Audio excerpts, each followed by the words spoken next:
नमस्कार, मैं हूँ आपके साथ कंचन मिश्रा और आप देख रहे हैं इम्पैक्ट भारत टीवी। महाराष्ट्र चुनाव नतीजे रुझानों में भाजपा का स्ट्राइक रेट 83%, पार्टी 149 सीट पर लड़ी, 124 पर आगे। शिंदे बोले सीएम तीनों पार्टियां मिलकर तय करेंगी।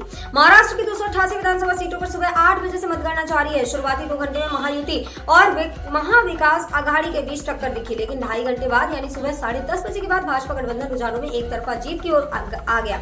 उसे 200 से ज्यादा सीटें मिलती दिख रही है। उधर कांग्रेस गठबंधन पिछड़ गया है, वह 54 सीटों पर बढ़त बनाए हुए है। भाजपा 149 सीटों पर चुनाव लड़ी थी, इनमें 124 सीटों पर आगे है, यानी भाजपा 83% सीटों पर बढ़त बनाए हुए है। मुख्यमंत्री सीएम शिंदे ने कहा कि तीनों पार्टी मिलकर तय करेंगे कि राज्य का अगला मुख्यमंत्री कौन होगा। उद्धव ठाकरे की शिवसेना के नेता संजय राउत ने कहा कि कुछ तो गड़बड़ है, यह जनता का फैसला नहीं है।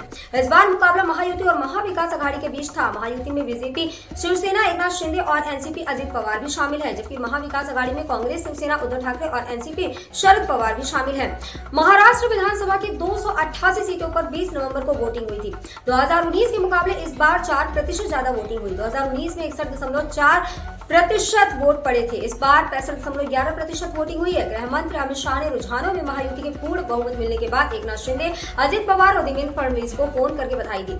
महाराष्ट्र चुनाव का पहला नतीजा वडाला सीट पर आ गया। यहां से बीजेपी उम्मीदवार कालिदास कोलंबकर ने 24,973 वोटों से जीत दर्ज की। शिवसेना योगिनी की उम्मीदवार श्रद्धा जाधव को हराया। मुख्यमंत्री सीएम शिंदे ने कहा कि तीनों पार्टी भाजपा, शिवसेना, शिंदे और एनसीपी अजित मिलकर तय करेंगे कि राज्य का अगला मुख्यमंत्री कौन होगा। उन्होंने कहा कि मैं महाराष्ट्र के मतदाताओं को धन्यवाद देता हूं, यह एक प्रचंड जीत है। मैंने पहले ही कहा था कि महायुति को प्रचंड जीत मिलेगी। मैं समाज के सभी वर्गों को धन्यवाद देता हूं।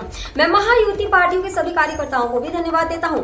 सुनेत्रा पवार ने कहा, अजित दादा, एनसीपी जनता और बारामती के लिए आज का दिन बहुत भाग्यशाली है। मैं बारामती के लोगों को धन्यवाद देती हूँ। यह बारामती के लोगों की जीत है। जैसा जनता चाहती है, ठीक वैसे ही मैं चाहती हूँ कि अजित पवार मुख्यमंत्री बने। कहा जा रहा है कि महाराष्ट्र में मोदी और योगी मैजिक गेम चेंजर साबित हुआ है। वहीं उत्तर प्रदेश उपचुनाव में भी सीएम योगी का असर साफ दिख रहा है। 9 में से 7 सीटों पर बीजेपी जीत दर्ज करते दिख रही है। अभी के लिए बस इतना ही। जल्द ही मिलेंगे और बड़ी अपडेट के साथ। तब तक आप देखते रहिए इम्पैक्ट भारत टीवी।